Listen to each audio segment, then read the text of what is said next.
ndax it nag tey si ngoon am na manifestation boo xamante ne ni ñi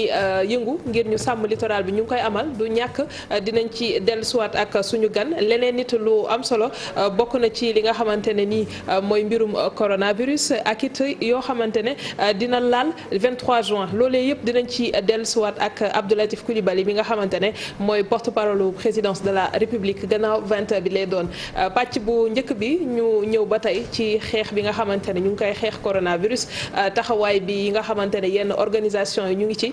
du ñàkk ñu gën ko yaatal ak it suñu gan di Amadou Kanouté nekk directeur exécutif bu SYCODEV di Institut panafricain pour la citoyenneté les consommateurs et le développement monsieur Kanouté dala jàmm ci plateau. Madame Touré Aram maa ngi lay fay. jërëjëf dinañ ñëw ci moom si kanam Papis xam naa Papis jàkkaarloo moo la yóbbaale Papis dama gis masque bi rek may réer. ok gannaaw Papis dencal sa masque. non gis naa ni jàkkaarloo moom foofu moom. non bàyyi ma boo nekkee gan boo ñëw si dëkk nga fekk ñëpp bleu. waaw da ngay bleu bàyyi ma bleu. nuyu naa la maa ngi lay fay Aram di la remercier di nuyu suñu gan bi. di yaakaar ne ñii seetaan incha allah dañ si jëlee ngëneel. rawatina pàcc bi nga xamante ni ci la ñuy yëngatu maanaam développement lu am solo la ci réew. ma ngoog ñu ñëw ci loo xamante ne nii saa yi ñu xëyee lim bi di yokku 6000 cas yi romb nañ ko ci feebar bi ci biir réew mi te pourtant mesures yi nga xamante ne tegoon nañ ko peut-être amatul sax la ñuy wax ndax ñu si bëri boo xoolee si mbedd bi da ngay yaakaar ne feebar bi newul ci réew mi alors. tey relâchement boobu naka lañ ko war a mën a jàngate. Aram jërëjëf maa ngi nuyu say téléspectateur di la nuyu Papis di la nuyu yow ci sa bopp Aram di rafetlu invitation bii ngeen ñu def relâchement boobu nga wax bàyyandiku boobu nga wax loo xam ne rek daf ñoo tiital ñu ñëpp daf ñoo tiital parce que tout simplement boo xoolee comportement wu nit ñi ba affaire bi tàmbali depuis le mois de mars dafa mel ne dañoo commencé daal di ne lii amul. ñuy dox di dox nit ñi commencé di boddi ay nit ni leen am nañu ko di ko ñaawlu wala boog di am loo ci rus muy stigmatisation bi boddi. waaw daal di ne njabootu Papis am nañu ko njabootu Amadou am nañu ko léegi dafa mel ne stigmatisation boobu dafa xaw a wàññeeku. sauf dans certaines zones comme ay Sédhiou wala yeneen zone suñu point focaux yi ñu ngi ñuy jottali ne ba léegi am na zone yoo xam ni ay stigmatisation dafa. nemmeeku nañ ko ci enseignants yi surtout sax bi ñu leen di déplacer. ma ne nemmeeku nañ ko it ci enseignants yi bi ñu leen di déplacer. très bien léegi ñu avancé daal di yegg ci relâchement bi ngay wax parce que dañoo dem ba nit ñi ni ñu déggee suñuy kilifa ni ñuy waxee dañoo dem ba daal di ne ñoom feebar bi. est-ce que am na loolu la ñu toll fi mu ne mooy weddi feebar bi le déni de la maladie. te loolu moom laa gën a ragal ci mbir mi. léegi la mooy nekk seen taxawaay en tant que organisation ñun en tant que organisation. par rapport à justement spécifiquement li ngay wax nii. waaw déni boobu yéen nan ngeen si réagir. déni boobu suñu point focaux yi li ñuy def mooy ñu ngi continuer dañu am ay points focaux ci fukki région ak ñeent yi nga xam ne ñoo nekk Sénégal ñoo xam ne ñoo fa toogal SYCODEV di fexe di sensibiliser nit ñi ñu ci bëri ay bàjjanu gox lañu ñu ci bëri ay ndeyu daara lañu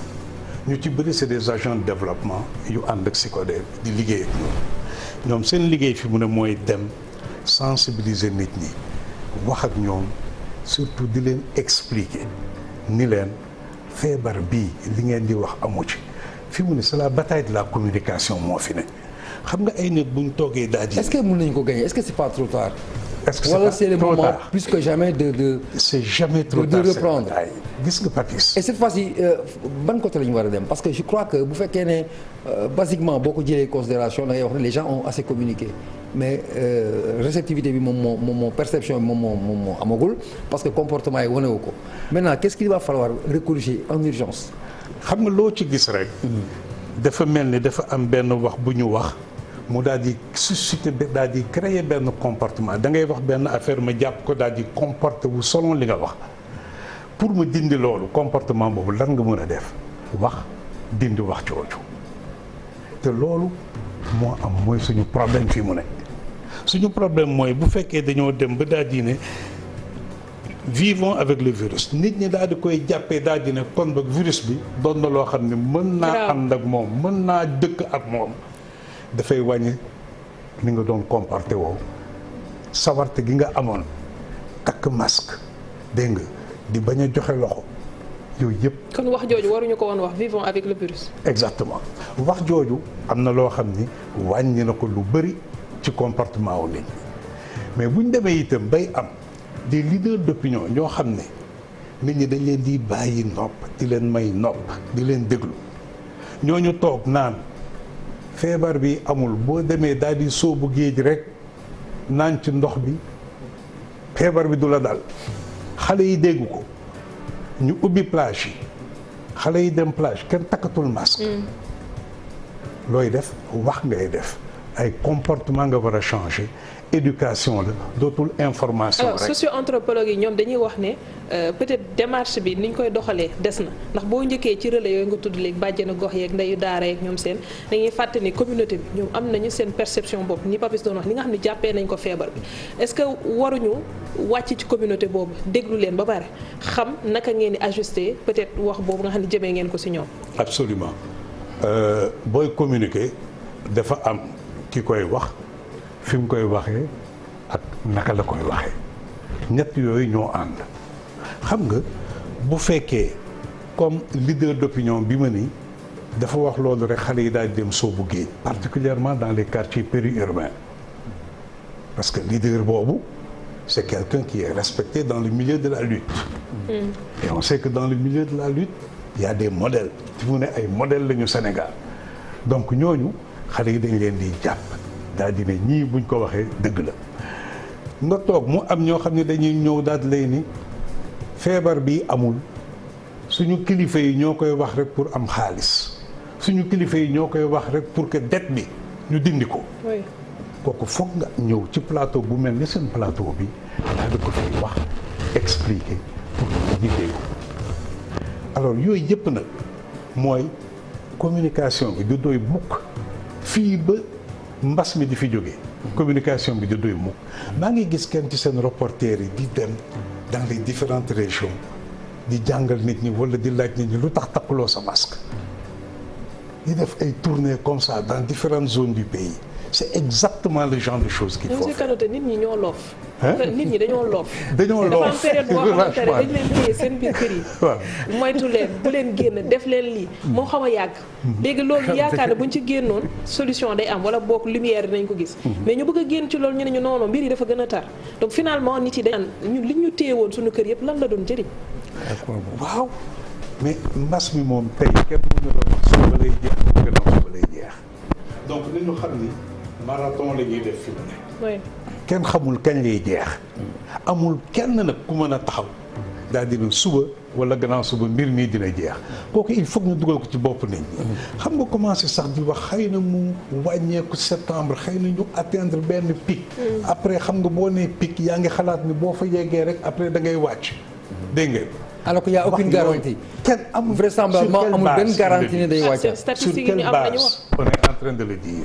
données yi ñu am ñoom. non parce que données yi ñu am. yi leen ministère yi parce que da ngay gis ay professeurs yi parce que il y a des professeurs qui n'expliquent pas le retour de la pandémie. Oui. Et antérieurement ñoom dañu waxoon ne. mooy logique boobu que day dem pic bi la suite c'est day wàcc. waaw c'est eux-mêmes qui y reviennent pour dire que ne il est possible que mu demaat. ça veut dire que amuñu benn garantie quoi. amul garantie te xam nga surtout suñuy réew li ci am mooy ñu ngi wax ne léegi cas communautaire yi ñoo fi ëpp. cas communautaire yi moo ñu gën a jaaxal. waaw cas communautaire nuñ koy traduire dañoo ne mooy cas boo xam ne xamuloo fan la jóge waaw loo xamul fan la jóge yow bu fekkee da ngaa testé tey vendredi say résultat balaa nga koy jox di nga toog une semaine ci biir semaine boobu ñu ne la autoconfine toi maanaam bul génn sa kër yow loolu ñaata sénégalais nga ko mën a wax ñu gëm ko daal di koy def donc ci biir semaine boobu dina continuer di saafante ak ñoo xam ne ay mbokkam lañu ay doomam lañu ay rakkam lañu ay jarbaatam lañu kenn def lu mun la wax tey le taux de contamination te taux de contamination pandémie boo gis moo ci gën a important boo xamee ni Amadou bu ko jàppee bu fekkee doomu jàngoro bi mi ngi ci Amadou ñaata litre la mën a contaminer boo amee moyenne boobu di nga mën a xam sa taux réel de contamination. Mais fi mu ne kan moo nu mën a wax taux réel de contamination au Sénégal. Oui, Papis. Alors dama bëggoon jógee foofu glisser ci aujourd'hui constat bi en tout cas au niveau mondial yu par rapport à votre organisation moo tax may wax le constat mooy li ñu njëkk a xool mooy crise sanitaire la crise sanitaire bi incidence bi première moom mooy crise économique voire politique. Ensuite day amaat crise politique mooy trois axes yi mooy accompagner affaire bi quoi qu'on dise yéen seen association aujourd'hui est-ce que nekk ngeen ci logique anticipation parce qu'on parle de développement yéen fan mooy seen taxawaay par rapport ak kaaw Sénégal en attendant ñu ñëwaat ci politique de santé yi nga xamante ne mën nañu ci greffé wu aujourd'hui lan mooy seen prévision par rapport ak suñu situation ñun en tant qu'organisation. xam nga jàngoro boo gis walla crise boo gis. da nga koy jàngat daal di xool ndagam am na loo xam ne mën nga ko ci jëlee mu amal la njëriñ gis nga crise bi am na lu bëri loo xam ne donte métti na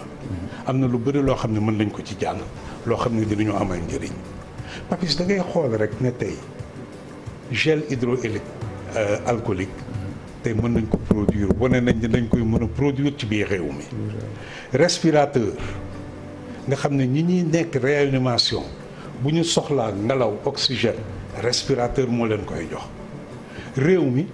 te la ñu fi statistiques yi ma jotoon a gis dañ ne woon 20 moo fi am maanaam bu fekkee am na benn nit bu tegu ci kaw ñaar fukk yooyu rek fokk mu xaar ba kenn jóge fi ñu doog ko mën a defar respirateur tey mën nañu defar respirateur suñu université yi mën nañ ko defar xoolal li ñu def ci affaire distribution alimentaire bi dañoo fexe daal di jënd d'abord lépp luy production nationale ba mu jeex ñu doog a dem jëndi produit importé ceeb yooyu ay opportunité la lim ñuy jàngal mooy compter sur vous-même d'abord suñu souveraineté maanaam mënal suñu bopp defal suñu bopp ci bépp anam guñ ko mën a am rek nañ ko def muy souveraineté ci wàllu garab muy souveraineté ci wàllu lu ñuy lekk muy souveraineté ci wàllu daal di fexe ba yenn produits yenn appareils yoo xam ne Sénégal mun na ko defar ñu dooleel leen ñu defar ko dama kontaan ba ma gisee waa DER délégation à l'entrepreneuriat rapide. dama kontaan ba ma leen gisee ñu dégg ne am na université boo xam ne mën na defar respirateur ñu dem daal di koy jox ay financement na ko defar ko. foofu la suñu xaalis war a dem. mais ci wàllu pharmacie bi lay dellu fa parce que nee nga toll nañ foo xamante ne war nañu amal suñu bopp wala mënal suñu bopp mais lu bëri ci li ñu soxla ci garab dañ koy jéggaani programme national d'approvisionnement bi fi nekk pharmacie nationale d'approvisionnement alors li muy jéggaani ci garab xam nañ ko chloroquine bi ba ñuy wax encore ne dañ koo soxla dañu ne nañu xoolaat entreprise ba ko doon def ndax duñu ko dekkalaat pour xool ndax mën nañ ko produire tey ñu tollaat ci beneen dimension mooy OMS mi ngi naan nañu pause loolu parce que am na beneen garab boo xam ne moo gën a valable donc loolu tamit nan lañ ciy mën a génnee surtout suñu économie yi amuñu doole boobu tey mën a topp rythme boobu. xam nga fi mu ne xeex bi am ci àdduna c'est la bataille autour du vaccin gis nga hydroxychloroquine boobu entreprise multinationale pharmaceutique yi mënuñ koo faral mënuñ koo jàppale amul leen benn njëriñ parce que c'est tombé dans le domaine public. D'accord. maanaam propriété intellectuelle yow bu fekkee da ngaa créer garab molécule daf lay may li ñuy wax ay dividendes yoo xam ni da nga koy am ci garab googu parce que da ngaa xalaat pour créer mu jox la brevet boobu nag daf lay permettre yow nga koy exploiter peut-être 20 ans ngay am ay revenus l'industrie pharmaceutique fonctionne sur ça pharmacie yu ngande yi ñuy produire ay garab loolu moo leen di téye loolu moo leen di suqali waaw yow bu fekkee am na feebar bu bees bu ñëw ñoom ñu am yaakaar ne ñoom war nañoo mën a produire seen benn molécule seen benn garab boo xam ne dina leen permettre am marché yu bees yow nga ñëw ne leen déedéet chloroquine bii laay boole ak beneen garab dégg nga pour mën a faj nit ñi loolu arrangé wu leen loolu arrangé wu leen te duñ ko nangu réew yi duñ ko nangu parce que dans beaucoup de ces pays là seeni entreprise multinationale dañuy déglu looloo tax ñun puisque yaa ngi laajte lii yëpp impact bi muy am pour ñun dans le futur. looloo tax dañu war commencer ñun xalaat l'après Covid naka lay demee xam nga dafa dul normal réew boo xam ni maa ngi gis keroog ci benn télévision bu France ñu naan que France dafa bëgg léegi production paracétamol. oui aspirine paracétamol ñu contrôler lépp biir France fii ak ñetti at ndagam France moo toog bay xalaat loolu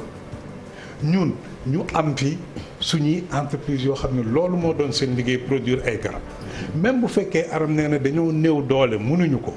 mais nañu réagir au niveau de la CEDEAO. mais directeur dama la bëggoon relancer. nañu xool ci biir CEDEAO naka la ñuy organiser woo pour que l'industrie pharmaceutique Nigéria rek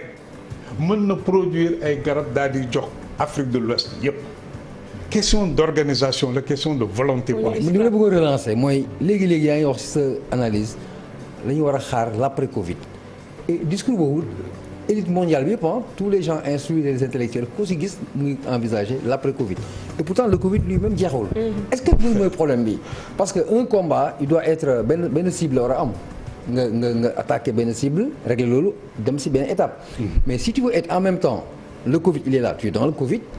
et ngay préparé waat après Covid est-ce que loolu andul lenteur efficacité riposte pour au niveau mondial. si foog nga boole ñaar yëpp papis. foog nga xalaataloo ñaar yëpp. réew mooy doxee noonu. gis nga fi mu ne lii xew fii ak 50 ans. am na ay think tank yu nekk Amérique yu nekk Europe yoo xam ne xam nañu ko. ba ñoom lal nañu seeni palang daal di ne fii ak l'an 2030 lii la ñuy def. foofu la ay réew di rawante ku la gën a mën a projeté wu rek moo la gën a mën a maîtriser contrôler le futur gouverner c'est prévoir donc pendant que yaa ngi xeex affaire bi tey yow amal loo xam ne da ngay taxaw jàng ko ci li nga nekk tey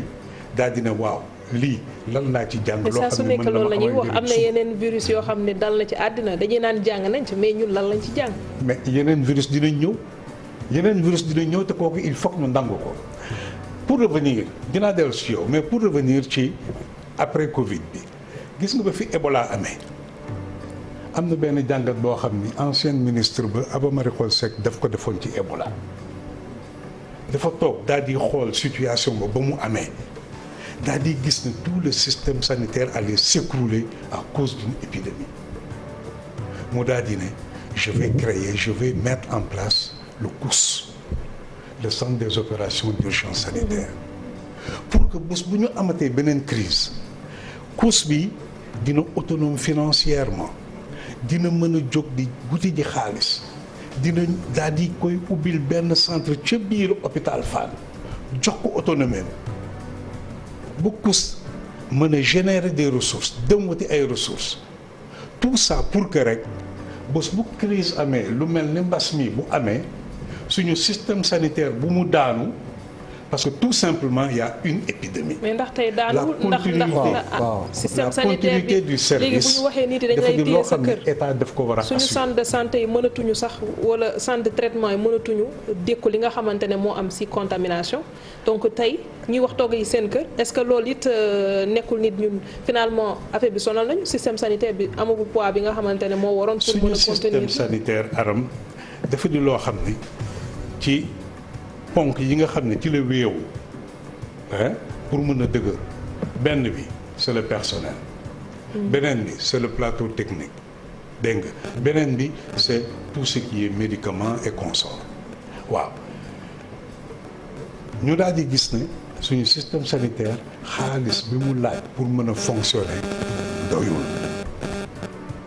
chef d'État Afrique yëpp daal di àndandoo daal di ne depuis 2001 ñu daal di ne il faut que nag ñu jóg ci suñu bopp daal di fexe ba fii ak 2015 ñu jël 15% de notre budget daal di koy dugal ci biir wërgu yaram te loolu 2015 da waroon a am fi mu ne le Sénégal en est à 8 ou 9%. Il y a 3 ans ñu daal di sooke fii benn forum national de mobilisation de ressources pour le financement de la santé ñu daal di ne at bu ne dinañ yokk 2% budget wu ministère de la santé ba dab 15% yi dañ ko dawal ñaari at ñetteel ba di ren budget wu ren ñu wàññi budget wu ministère de la santé de 0,4%. waaw kooku bu la mbas mi bettee yow la neex parce que nag war nga am projection boo xam ne ça te permet nga daal mais est-ce que 2% est-ce que 0,2% ba nga xam ne comme ni ñu xalaatee woon daal dina nañu mettre en place le COUS ba nga xam ne système de santé bi bés bu amee lu mel ne mbas mi bu ñëwee COUS bi mooy gérer loolu système de santé bi daal di continuer di assurer la continuité. nga xam ne yeneen feebar oui. en fait gis nañu ne si seen ay yëngu ngeen da ngeen doon lëkkaloo ak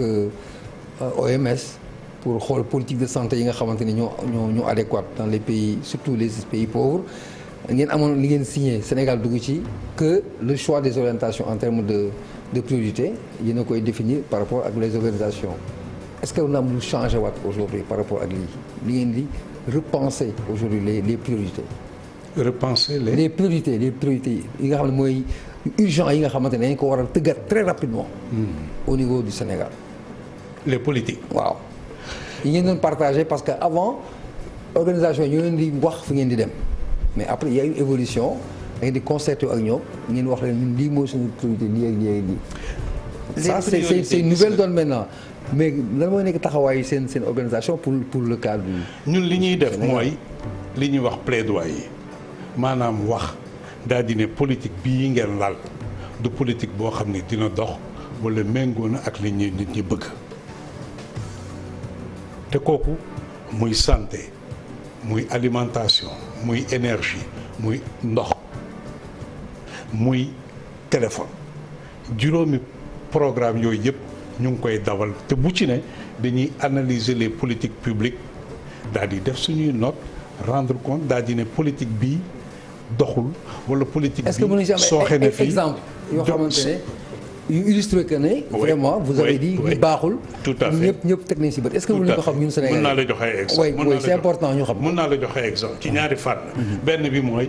wër-gu-yaram puisque moom la ñu tàmbalee waxtaan bi gis nga ba ñu lancé CMU Sénégal couverture maladie universelle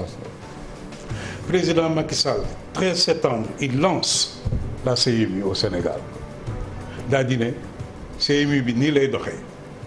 lii mooy seen àq ak seen yelleef ci CMU bi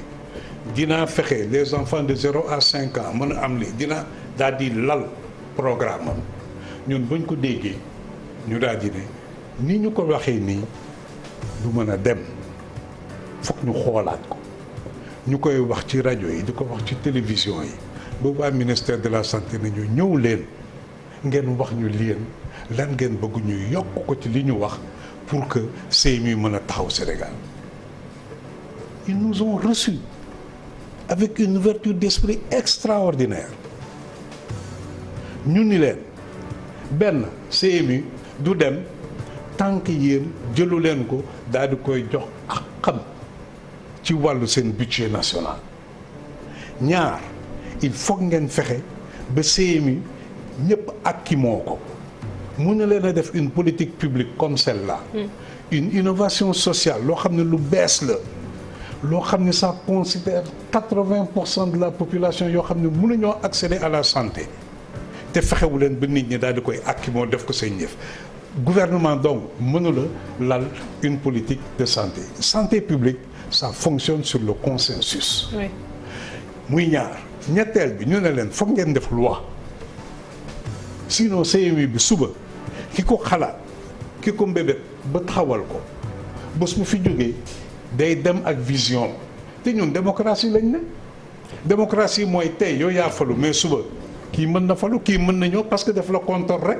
daal di ne li fi aram wax yëpp dara taxawu ci d'accorduma ko dama koy dindi même bu fekkee donte baax na pour population bi muy ñett ñu ne def leen ko loi bu fekkee def ngeen ko loi te nit ñi fekk nañu akki moo ko beneen président bu fi ñëw beneen assemblée nationale bu fi ñëw daal di ne dama ko bëgg a dindi 23 juin dina am ci buntu assemblée nationale la ñu ñuy dem daal di taxaw daal ne ne touche pas à ma CMU ñeenteel bi ñu ne leen une innovation sociale comme celle-là loo xam ne lu bees la te ñëpp la amal njëriñ il faut que bu nga dugal ko pour que nit ñi ak moo ko da ngay xool ci biir population bi ñan la gën a yitteel ñan ñoo ci gën a am yitte ñu leen te kooku jigéen ñi la parce que fi mu ne aram doomam bu fekkoon feebar na aram du tale ñëw naan mi ngi animé émission dafay toog këram toppatoo doomam ñu ne leen ñeent yooyu moo mën a tax CMU dox fi ñu ne ñu ñaari xalaatoon nañ ko muy communication bi xalaatoon nañ affaire financement bi mais yeneen ñaari xalaatuñ ko woon ñu dugal ko ci kooku di dans le domaine de la santé ça montre ce que nous pouvons faire sur le plaidoyer foncier. waaw dinañ ñëw kon ci foncier bi après parce que nii dañu war a dem def publicité fële ci 2STV bi moo tax it damay gis image yi sama xel di demaat ci lu bëri ñu dellusiwaat ci suñu gan di Amadou plutôt Kanouté nekk directeur exécutif bu SYCODEV sànq Papis mi ngi doon wax li nga xamante ne mooy jéego yi nga xam ne def ngeen ko jëm ci xeex bi waaye leneen nit nga tudd ko muy mbirum suuf te mbirum suuf jamono ji dafa indiwaat coow littoral baa ngi fi yeneen di bërëb ñu ngi leen tudd bande de filao bu géej waaye saa su nekk ñuy gis genre dossier yu mel noonu ñuy ñëw te pourtant amoon na ay liggéey yoo xam ne defoon nañ ko jëmale ko ci question foncière bi ngir saytu ko pour doxalin bi gën a yees tey lan la SYCODEV def ngir fexe loolu nekk réalité ci réew mi. Aram gis nga ci atum 2011 SYCODEV def fi def benn gëstu daal di gis ne ci diiru fukki at li ko dalee 2000 ba 2010 650 000 hectares de terre jox nañ ko 17 investisseurs privés étrangers wala nationaux xam nga 650 000 hectares de terre loolu li muy représenté mooy 17% des terres de ce pays-là. nga daal di koy jox ay nit en l'espace de 10 ans. bu ñu defee étude boobu ñu daal di wone affaire akimoo suuf. jafe-jafe gi muy indil nit ñi fitna gi muy indil béykat yi ñu ànd ci ak ay béykat yoo xam ni ancien gouvernement ba dañoo jëloon seen suuf lu tolloo 400 hectares. oui. daal di koy akimoo lu tolloog juróom-benni at béykat yooyu mënatuñoo am sécurité alimentaire maanaam mënatuñoo béy dund. oui. dégg nga mënatuñoo am ay gàncax koo xam ne dina leen permettre ñu daal di mën a togg seeni doom li ñuy mujjee di yónnee ñuy dem ci dëkku pël yi di wuti gannaaw demum gannaawu seeni nag ak yooyu pour mën a togg. dégg nga insécurité nutritionnelle maanaam dugub gi nga xam ne moom lañ doon am ñebbe bi nga xam ne moom moo leen doon permettre ñu am protéines yu ñu soxla amatuñ ko ñu ànd ak ñooñu di xeex pendant 3 ans ñu tëj leen kaso ñu fexe ba ñu génne leen kaso daal di leen delloo 350 hectares sur les 400 hectares yi nga xam ne moom lañ leen akimoo woon loolu nag daal di susciter ak liggéey bi nga xam ne société civile mi ngi koy def Sénégal. Macky Sall daal di ne léegi dama bëgg a sos commission nationale des réformes foncières boo xam ni dama bëgg lépp luy affaire suuf mu saytu ko daal di may wax bañ ñoon lay jaar liggéey boobu ñu def ko pendant 2 ans ànd ci ak commission société civile secteur privé ñëpp àndandoo ci daal di leen jox benn document de politique foncière. mais tey loolu lan la jëriñ. ba léegi document boobu. xamuñu fan la toll xamuñu lañ leen ci def donc bu fekkee tey affaire littoral bii génn na mu doon loo xam ni daal di lëmbee Sénégal nii ci loo xam ni xëy na une minorité ñoo décider seen bopp daal di dem occuper irrégulièrement le foncier du domaine public maritime mu indi coow lii yëpp il faut que ñu nangu ne tey Abdoulaye Bathily waxoon na fi bu mu nekkee ministre de l'environnement. oui. moom moo ne woon c'est le fait de l'élite sénégalaise affaire élite sénégalaise looloo tax coow gi daal di bëri nii. merci ci affaire littoral bi SYCODEV xeex ba ñu xeexoon c'était que pour le foncier daal di doon foncier boo xam ne ñu ñëpp ñoo koy bokk mën a dundal réew mi mën a jëmale réew mi kanam. merci beaucoup Amadou Kanouté, le directeur exécutif de SYCODEV, l'Institut panafricain pour la citoyenneté, les consommateurs.